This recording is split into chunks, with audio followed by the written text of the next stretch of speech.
Halo Sobat Struktur, jumpa lagi dengan saya Agus Setiawan.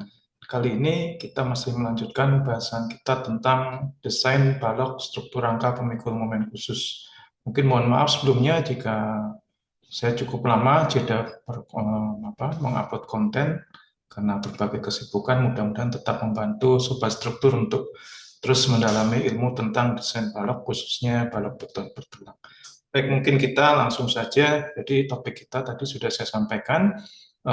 Jika di video sebelumnya kita telah mempelajari teori-teori maupun dasar-dasar aturan untuk mendesain balok SRPMK yang mana kita sesuaikan dengan standar SNI kita 2847/2019.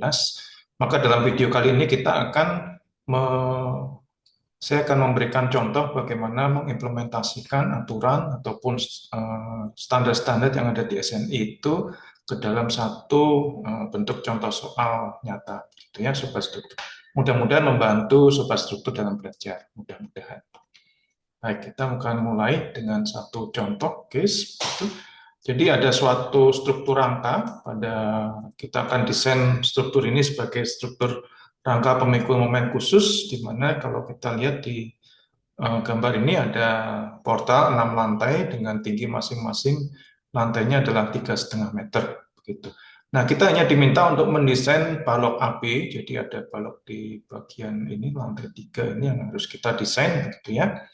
Bagian dari struktur rangka beton pemikul momen khusus, kemudian data teknis yang diketahui seperti halnya mutu beton 25 megapascal, mutu baja tulangan 400 megapascal, kemudian baloknya ukuran 450 kali 650, kolom 600 kali 600, tebal platnya 150.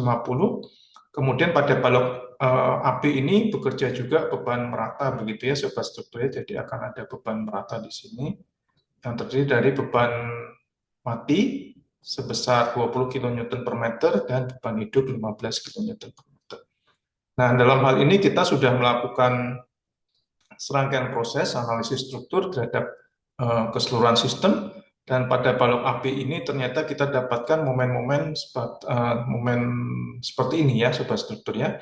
Jadi di bagian tumpuan bekerja momen minus maksimumnya 588, bekerja momen plusnya 303. Jadi kalau momen minus yang 585 berarti kita desain tulangannya kita letakkan di sisi atas. Kemudian yang 303 kita posisikan tulangan kita ada di bawah, sisi bawah dari balok api. Kemudian di lapangan momen positif, jelas kalau momen positif berarti tulangan akan berada di sisi bawah daripada penampang. Nah, kita akan lanjutkan. Jadi kita lihat di sini juga ada data lain tentang struktur kita, yaitu 9 meter baloknya, balok api adalah 9 meter, adalah jarak dari as ke as. Begitu ya. Nah, kita cek dulu terhadap SNI 2847, terutama pasal 18621, yang memberikan syarat tentang dimensi penampang. Jadi dalam SNI tersebut dinyatakan ada beberapa syarat untuk ukuran dimensi. Kita cek dulu satu persatu. Persyarat pertama adalah bahwa LN ini harus lebih besar dengan 4 kali tinggi efektif. Nah, tinggi efektif itu kalau kita masih ingat adalah tinggi dari serat tekan ke as tulangan tarik. Begini. Nah, kalau tinggi total kalau kita 650, kemudian maka kita kurangi dengan selimut, begitu ya, selimut sampai di sini, begitu. Ini adalah selimutnya. Kemudian juga kita kurangi dengan diameter senggang. Dalam hal ini kita anggap asumsikan diameternya 10 senggangnya. Kemudian selimut betonnya kita anggap 40, standar untuk baloknya di dalam ruangan atau interior. Kemudian kita kurangi dengan dB per 2. Kenapa dB per 2? Karena kita sampai ke as tulangan, begitu ya. Nah, sehingga kita masukkan angkanya 650 dikurangi selimutnya 40, diameter senggangnya 10, kemudian kita asumsikan dulu kita pakai tulangan diameter 25, maka kita kurangi dengan 25 per 2. Sehingga kita dapatkan nilai tinggi efektifnya 587,5. Kemudian Ln adalah bentang bersih, jadi kalau tadi bentang atau jarak kolom kita itu 9 meter atau 9.000. Kemudian kita ingat juga kolom kita tadi 600 ya Sobat Struktur ya. 600 begitu. Dari sebelah kanan ini juga 600 begitu. Maka bentang besinya adalah 900, ini adalah 900 dikurangi 600 per 2 yang kiri, dikurangi 600 per 2 yang kanan. Atau kurang lebih kita bisa persingkat yaitu 9 meter dikurangi 600, kita dapatkan 8.400 mm. Nah, nilai ini sudah lebih besar daripada 4 kali tinggi efektif yang mana adalah 587,5. Nah, sehingga kita dapatkan bahwa 8.400 atau Ln ini sudah lebih besar daripada 2.350. Berarti syarat yang pertama oke ya, Sobat Struktur. Kita cek maju ke syarat yang kedua bahwa lebar balok itu harus lebih dari 0,3 H atau 250. Nah, BW-nya sendiri kita sudah punya data 450, maka kita cek bahwa ini tentunya sudah lebih dari 250 ya, Sobat Struktur. Kemudian 0,3 H kita hitung, H kita dan 650, sehingga 0,3-nya adalah 190. Artinya ini sudah lebih juga dari BW. Sehingga syarat kedua kita masuk juga untuk syarat dimensi. Kita cek syarat terakhir bahwa lebar balok ini harus lebih kecil sama dengan 600 lebar kolom ditambah 2 kali nilai minimum dari lebar kolom atau 3/4 tinggi kolom, kolom ya. Nah, sehingga kita lihat kolom kita ukurannya 600, Sobat Struktur. Kolom kita tadi ukurannya 600 kali 600 begitu ya. 600 kali 600 ini adalah kolom kita tadi. Nah, sehingga kita masukkan di sini B kolomnya 600, 2 kali antara 3/4 tinggi kolom dengan lebar kolom. Jadi kalau 3/4 kali 600 itu sama dengan 450 ya, Sobat Struktur ya. Sehingga kita ambil ini kan 150 kali 3 jadi 450. Nah, sehingga kita ambil nilai minimumnya antara 600, B kolom tadi 600, atau 450. Jadi kita ambil 450-nya, begitu ya, yang ini. Nah, sehingga kalau kita hitung BW kita 450 itu sudah lebih kecil daripada nilai ini adalah 1.500 gitu ya. Jadi sudah oke juga untuk syarat yang ketiga. Jadi secara dimensi kita sudah memenuhi penampang balok kita. Kita lanjutkan ke persyaratan untuk desain lentur. Nah, dari data awal kita punya bahwa balok itu di bagian tumpuan itu harus memikul momen negatif serta momen positif, begitu ya. Nah, kita harusnya desain satu persatu semuanya, isi tulangannya berapa, begitu ya. Nah, namun di contoh ini saya hanya akan berikan contoh untuk yang desain terhadap momen yang 303 ini ya. 303 ini positif sehingga tulangannya momen positif sehingga tulangannya akan nanti kita taruh di sisi bawah begitu. Sedangkan yang 585 ini nanti kalau kita desain maka tulangan kebutuhannya kita taruh di sisi atas. Jadi 585 kita taruh di atas, kemudian kebutuhan yang 303 kita taruh di sisi bawahnya. Nah, oke, kita akan coba cek data baloknya sama 587,5 tadi sudah kita hitung juga standar lainnya FC prime, F build sama begitu ya. Kita gunakan rumus ini. Kalau Sobat Struktur bertanya ini dari mana, mungkin perlu melihat video saya tentang struktur beton dasar, gitu ya, mungkin di pertemuan ke-8 atau 9, saya agak lupa ya, nanti mungkin saya sematkan link videonya. Jadi kita pakai saja, jadi nilai rasio tulangan yang diperlukan itu kita bisa hitung dengan rumus ini, 0,85 Fc per Fy kali angka di dalam kurung. Kita masukkan Fc prime-nya 25, kita sudah punya, F build-nya 400, MU-nya yang mau kita desain tadi yang ini ya, Sobat Struktur ya, yang 303. Ada nggak ada pertanyaan kalau minus dimasukkan atau tidak, Pak? Tanda minus di sini sifatnya mutlak ya, Sobat Struktur. Jadi mau momen plus atau min, waktu masukin ke sini, ini harus diberikan nilai mutlak. Jadi kalau misalnya min 588, berarti waktu 4 kali MU-nya tetap 588. Tidak, jangan dibuat minus, nanti malah hasilnya ngacau begitu ya. Nah, kita contoh 303. Nilai V kita anggap dia terkendali tarik 0,9, Fj-nya 25, lebar balok kita 450, D atau tinggi efektifnya tadi 587,5. Data ini sudah ada. Nah, kita hitung, ini kadang juga sering bertanya kenapa enggak sama ya Pak ya angkanya ya. Ya mungkin sobat struktur perlu teliti lagi, kadang mengoperasikan perkalian di dalam akarnya ada yang keliru. Nah, namun hasil saya menunjukkan bahwa hitungan dari persamaan ini adalah menghasilkan rho-nya 0,00573 begitu ya. Nah, jangan buru-buru bahwa nilai rho ini harus kita cek terhadap syarat max, syarat min. Seperti hanya sobat struktur berkendara di jalan tol, ada kecepatan ya sobat struktur, ada kecepatan minimum, ada kecepatan maksimumnya. Nah, kita tidak boleh lebih rendah dari kecepatan min, tidak boleh lebih tinggi dari kecepatan max. Nah, begitu juga untuk menghitung rho, itu ada rho max-nya, dari mana angkanya, ini adalah sudah ketetapan ya, seperti itu 0,025, kemudian ada rho min-nya juga. Rho max mungkin sobat struktur perlu cek juga, jadi rho max itu kalau di persyaratan itu 0,625 row balance gitu ya. Nanti sobat struktur cek di video tentang desain beton di awal-awal gitu. Row main kita juga sama, ada ceknya juga begitu, sehingga kita lihat bahwa 0,00573 itu sudah berada di antara row min dan row max. Jadi oke ya. Karena row-nya sudah diketahui, maka kita hitung nilai AS gitu. Nilai AS-nya itu sama dengan row dikali B dikali D. Row-nya dapat dari mana? Dari ini tadi ya, 573 tadi. Nah, seandainya row kita yang kita hitung tadi lebih dari row max, ya, berarti artinya kita sudah nggak cukup menggunakan tulangan tunggal, berarti harus kita gunakan tulangan rangkap. Nah, namun di sini contoh kita masih dalam batas untuk tulangan tunggal, kita masukkan row-nya, kita masukkan B, kita masukkan D, kita dapatkan kebutuhan tulangannya 1500 mm persegi. Misal kita pasang 4D25, satu buah 425, satu buah D25 itu luasnya 490 ya sobat struktur ya. Sehingga kalau kita kali 4 luasnya 1960 begitu.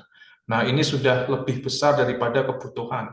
Kebutuhan kita hanya 1500. Nah, kalau sudah sobat struktur dapatkan 425, kita ataupun sobat struktur perlu hitung balik kapasitas VMN-nya berapa akibat 4D25 yang kita pasang. Jadi ini adalah kapasitas VMN terpasang gitu ya. Nah, cara ngitungnya gimana? Saya tinggalkan untuk PR ataupun sobat struktur berlatih untuk bisa menemukan angka ini. Nah, tapi kita pakai dulu angka ini 385,62. Oke, nah kita tadi sudah mendesain bagian yang mana sobat struktur, kita sudah mendesain bagian tumpuan yang tulangan bawah. Tadi yang plus berapa? Plus kebutuhannya plus 303 ya sobat struktur ya. Kita sudah desain.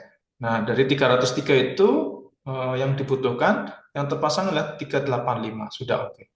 Nah, lakukan hal yang serupa untuk momen yang negatif ya, sobat struktur ya, yang 585, 588. Dari hitungan saya dapatkan 7D25. Tadi saya sudah sampaikan untuk momen positif yang 4D25, itu kita pasang di sisi bawah daripada penampang kita, sehingga 4D25 tadi kita pasang dia ada di sisi bawah 4D25. Oke, kemudian untuk yang 7D25 sobat struktur bisa pasang di sisi atas begitu ya sobat struktur ya. Di sisi atas kita pasang yang, jadi di sisi atas kita pasang 7 buah begitu. Kemudian kapasitas VMN-nya 636. Jadi 7 yang mana? 7 yang kita pasang di sisi atas ini. Kemudian 4 yang kita pasang di sisi bawah karena dia momennya momen positif begitu ya sobat struktur. Lakukan hal yang sama untuk bagian lapangan. Jadi bagian lapangan kalau kita lihat tadi kebutuhannya adalah momennya adalah 138. Ini 138. Kemudian kita hitung ternyata butuhnya baik sebetulnya kita pasang di bawah ya sobat struktur ya 2D25. Namun di peraturan menyebutkan bahwa minimal tetap harus ada 2 buah tulangan menerus. Jadi di sisi atas tetap harus kita sediakan 2D25 karena ada syarat ini begitu. Kemudian kita hitung kapasitas momen terpasangnya, PMN-nya plus 200. Oke, sekarang kita cek ada syarat ini, bahwa kapasitas momen plus di bagian kiri itu harus lebih besar daripada setengah kapasitas momen min di bagian kiri. Begitu juga yang bagian kanan, karena kiri kanan kita sama, maka kita cek. VMN plusnya yang mana? VMN plusnya tentu yang 385 ya, sobat struktur ya, 385. Kita cek apakah ini sudah lebih dari setengah dari kapasitas momen negatifnya. Momen negatifnya yang 636. Nah, 636 kita kalikan setengah. Ternyata setengah kali 636 itu adalah 318. Yang mana ini sudah memenuhi syarat. Jadi 385 itu lebih daripada setengah VMN negatif. Jadi syarat ini sudah oke. Selain itu, karena kiri kanan sama momennya, berarti kita cukup tinjau sekali saja. Kalau berbeda, berarti sobat struktur perlu tinjau momen yang sisi penampang yang sebelah kanannya. Oke. Nah, satu lagi syarat bahwa kapasitas momen plus atau VMN min itu harus lebih besar daripada seperempat VMN terbesar. Nah, kita lihat VMN yang paling kecil siapa? Jadi VMN terkecil itu kalau kita lihat adalah yang 200 ya, sobat struktur ya. Berarti 200 ini itu harus lebih besar dari seperempat kali momen maksimumnya. Momen maksimum dari keempat ini kan kita lihat adalah yang 600 ya, sobat struktur ya. Jadi seperempat kali 636 kita dapatkan 159. Nah, ternyata kapasitas momen baik plus maupun min kita yang terkecil, kapasitas momen terkecilnya, itu sudah lebih besar dari seperempat VMN terbesar. Ini harus berlaku di seluruh penampang ya. Jadi kenapa kok ambil 200, kita ambil yang terkecil dari kapasitas di seluruh penampang. Jadi syarat desain ini sudah aman, kita lanjutkan ke step berikutnya. Nah, kita menuju ke arah desain tulangan transversal ataupun tulangan sengkang gitu ya. Untuk menghitung tulang sengkang kita harus menghitung dulu yang namanya momen probable moment atau MPR. Kita akan contohkan untuk salah satu nilai MPR-nya. Jadi untuk tulang 7D2 ini lebih banyak ke tulangan yang berada di sisi tumpuan ya, sobat struktur ya, untuk menghitung MPR. Jadi untuk kita punya tadi hasil desain kita di atas 7D25 sementara di bawah 4D25. Kita akan lihat yang 7D25 dulu di sisi atas. Nah, 7D25 di sisi atas berarti nilai D-nya adalah kita ukur daripada as tulangan ini sampai ke sisi bawah gitu ya. Jadi jangan terbalik ya sobat struktur ya. Nilai D-nya yang mana? Walaupun sama-sama angkanya tapi nilai D yang kita hitung untuk menentukan MPR atau 7D25 ini adalah D yang ini begitu. Nah, karena kebetulan sama maka nilainya 587,5 juga begitu. Nah, kita hitung nilai A kecilnya dulu. AS dikali 1,25 Ebild. Jadi MPR itu adalah kapasitas momen probable yang dicapai pada saat nilai Ebild-nya itu mencapai di atas 25% daripada Ebild. Begitu ya. Nah, kita hitung AS-nya ada 7, kemudian luas satu tulangan D25 itu 490, 1,25, Ebild kita 400 gitu ya. Kemudian dibagi 0,8, FC 0,85, FC-nya 25, B-nya 450, kita dapatkan nilai A kecilnya sekian. Untuk hitung MPR gimana? Rumusnya mudah juga, AS dikali 1,25 AY. Jadi ini, bagian ini, itu ya sebetulnya ini kita pakai lagi di sini. Kemudian dikali D dikurangi A per 2. Mirip seperti rumus balok biasa saja, hanya saja bedanya di sini. Kalau rumus balok biasa, biasanya ini adalah FBL saja ya, kalau rumus balok yang biasa. Nah, kita kurangi D min A per 2, D-nya sudah ada 587,5, A-nya yang mana? A-nya ini, begitu. Maka kita dapatkan MPR untuk 7D25 itu adalah 853,77 km/meter. Oke, lakukan hal yang sama untuk yang 4D25 di sisi bawah. Nah, karena di sisi bawah berarti D-nya adalah yang bagian atasnya ini ya, sobat struktur ya, kita cek begitu. Rumusnya sama, AS dikali, nah yang beda adalah 4 di sini, bukan lagi 7 tadi. Ini 4, luasnya sama karena D25, F-yield sama, FC prime, B sama, maka dapatkan A kecilnya 102,48. Sama, hitung probable momennya, AS kali 1,25 F-yield, D min A per 2, A-nya kita masukkan di sini, besaran lainnya tadi sama seperti yang sebelumnya, hanya saja di sini 4 ya, kalau yang sebelumnya tadi 7. Kita hitung akibat 4D25 itu MPR-nya 525,53. Oke ya, sobat struktur ya. Nah, sekarang untuk menghitung desain tulang transversal atau sengkang itu didasarkan pada momen probable tadi. Jadi kita anggap pada saat goyangan ke kiri, maka momennya sebelah kiri minus, begini sebelah kanan jadi plus, begitu ya. Untuk saat goyang ke kanan, jadi kebalikannya. Nah, kita ingat bahwa di balok kita tadi di awal saya sudah sampaikan pada saat kita di slide pertama, di balok kita itu ada beban graviti, yaitu terdiri dari beban mati 20 kilonewton per meter dan beban hidupnya 15. Nah, kita ambil apa tuh kombinasi bebannya 1,2 beban mati tambah, karena kenapa kok setengah, karena ini ada beban gempanya ya, jadi akibat ini itu dianggap ada goyangan akibat gempa gitu ya, jadi kenapa nggak 1,6 gitu ya, ada yang bertanya begitu. Jadi karena ada pada saat menghitung ini adalah pengaruh beban gempanya begitu. Nah, kemudian kita hitung ini ternyata 31,5, maka dengan menggunakan prinsip keseimbangan, kita dapatkan yang V kiri itu sama dengan MPR min tambah MPR plus dibagi Ln, Ln-nya tadi 8,4, ditambah QU kali Ln per 2, begitu ya, dapatkan 296, maka yang di sebelah kanannya, maka akan berbalikan tandanya ya, Sobat Studi ya, ini plus, ini min, begitu ya, balikan jadi segini. Nah, dari sini kita lihat bahwa yang dominan yang 296 kilonewton. Ini akan kita pakai untuk mendesain tulangan geser kita nantinya, begitu ya, gaya geser yang timbul. Nah, sehingga gaya geser yang timbul oleh gempa yang mana? Murni akibat gempa adalah yang bagian ini ya, Sobat Studi. Ini adalah murni akibat earthquake-nya yang ini, begitu ya. Nah, sehingga murni akibat beban gempa adalah 164,20 kilonewton saja. Nah, nilai ini lebih besar daripada 50% gaya geser total. Tadi gaya geser totalnya 296 ya, superstruktur. Kalau kita ambil setengahnya itu 148.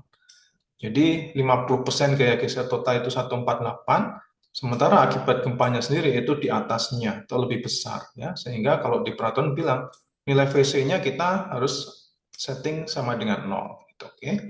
Nah, karena nilai VC-nya 0, maka kalau kita ingat rumus untuk desain geser kan seperti ini ya, superstrukturnya. VU sama dengan VVN, gini ya, VVN. Nah, VN-nya sendiri adalah isinya adalah apa? VC sama VS, begitu ya. Nah, karena tadi ada syarat tadi, maka VC-nya kita harus abaikan, VC-nya 0. Nah, sehingga VU itu harus seluruhnya dipikul oleh tulangan sengkang VVS.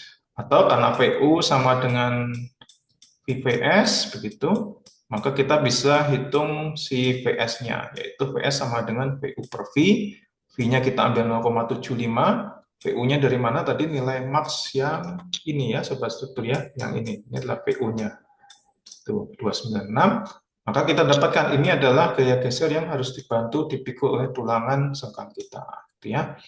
Nah, VS ini jangan lupa cek, mungkin Sobat Struktur bisa cek juga video saya tentang geser atau shear, bahwa VS itu harus lebih kecil dari ini untuk syarat ukuran dimensi penampang. Syarat ini sudah terpenuhi, berarti penampang kita secara cek ini juga cukup. Jadi Sobat Struktur perhatikan bahwa dalam mendesain itu banyak sekali ya syaratnya ya, syarat penampang itu harus dicek beberapa kali begitu. Nah, lalu jika kita pakai sengkang tertutup dengan diameter 10, kemudian kita pasang 3 kaki. Kenapa 3 kaki ya? Ini coba-coba ya Sobat Struktur ya. Nah, jadi apa yang dimaksud 3 kaki? Biasanya kalau Sobat Struktur desain tulangan kan ataupun desain penampang begini ya. Nah, ini adalah sengkang 2 kaki. Yang mana kakinya? Ini satu lagi. Nah, kita coba kita 3 kaki, jadi akan ada satu sengkang lagi yang di tengah begitu.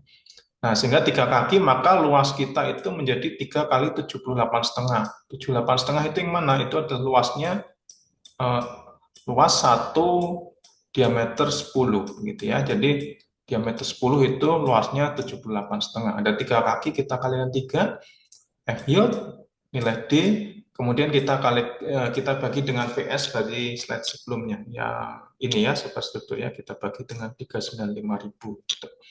Maka dapatkan syarat jaraknya 139,99. Kemudian ada juga jarak maksimum sengkang ya sepanjang 2H. Tidak boleh melebihi nilai. Jadi sepanjang 2H dari tepi tumpuan itu jarak sengkangnya tidak boleh lebih dari nilai 3 ini. Jadi tadi kalau kita dapatnya 139, kita cek apakah itu melebihi 3 kriteria itu ya. 3 kriteria itu kita cek di per 4, 587,5 bagi 4 kita dapatkan 146.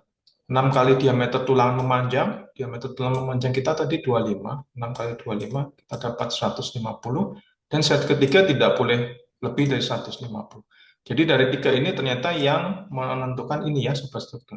Nah, hitungan kita tadi 139 artinya sebetulnya sudah masuk gitu ya, syarat kita tidak melebihi tiga syarat ini. Jadi sudah oke. Jadi kita pakai nilai S-nya yang ini begitu. Nah, namun karena pada saat untuk membuat gambar struktur tentunya tidak mungkin kita cantumkan nilai S kita 139, maka biasanya dibulatkan ke kelipatan 25-an ke bawah begitu. Jadi kalau 139 maka bulatnya ke 125 begitu ya sobat struktur. Sehingga kita dapatkan senggang tertutupnya 1,5 di 10 1 2. Kenapa kok 1,5 ya, ada yang tanya gitu ya. Karena tadi kita pakai 3 kaki. Biasanya kalau kita senggangnya hanya begini saja sobat struktur, maka kadang kita tuliskannya kan D10 jarak 125 begitu ya. Tapi karena ada setengah lagi yang di sini tengahnya, maka kita tuliskan 1,5. Kalau ada dua kaki lagi gimana Pak? Maka ada dua kaki lagi, misalnya ada begini, maka namanya jadi 2D 1 D10 jarak 125 begitu. Nah, ini adalah notasi untuk sengkang. Nah, sengkang itu harus kita pasang sepanjang 1.200 dari muka tumpuan. Sebetulnya 1.300 ini ya tadi ya sobat strukturnya, tapi kalau untuk menyesuaikan dengan kondisi panjang, maka kita sesuaikan ke 200 gitu ya, tidak ada masalah. Nah, sengkang tertutup pertama dipasang jarak 50 mm. Kalau sobat struktur ingat ini syaratnya adalah S per 2. Jadi S kita 125, jadi mestinya sengkang pertama masih boleh 60 mm begitu ya, tapi karena kita ingin kekelipatan yang lebih angkanya cantik begitu ya, kita bulatkan ke 50. Oke. Nah, kemudian karena di bagian lapangan ini tentunya gaya gesernya juga berkurang ya sobat struktur ya. Gaya geser kita itu kan bentuknya begini. Jadi makin ke lapangan makin habis gaya gesernya, nanti ketukar tumpuan lagi jadi lebih besar lagi. Maka kita cek untuk mengirit gitu ya, menghemat gitu agar sengkang kita tadi nggak selalunya nggak sepanjang balok itu kita pasang segini, nanti boros juga gitu ya. Kita cek berapa sih gaya geser yang timbul pada jarak 1.200 mm dari muka tumpuan. Jadi kita hitung 1.200 dari muka tumpuan itu berapa gitu ya. Nilai nilai SFD-nya ataupun gaya gesernya ini berapa gitu ya. Kita pakai persamaan. Ini adalah gaya geser di ujung ini 296 itu di sini gitu ya. Kemudian dikurangi 1,2 ini jaraknya. Terus 31,5 yang mana? 31,5 adalah beban gravitinya tadi. Yang ini ya sobat struktur ya, 31,5. Nah, sehingga kita dapatkan gaya gesernya di situ itu 258 gitu ya.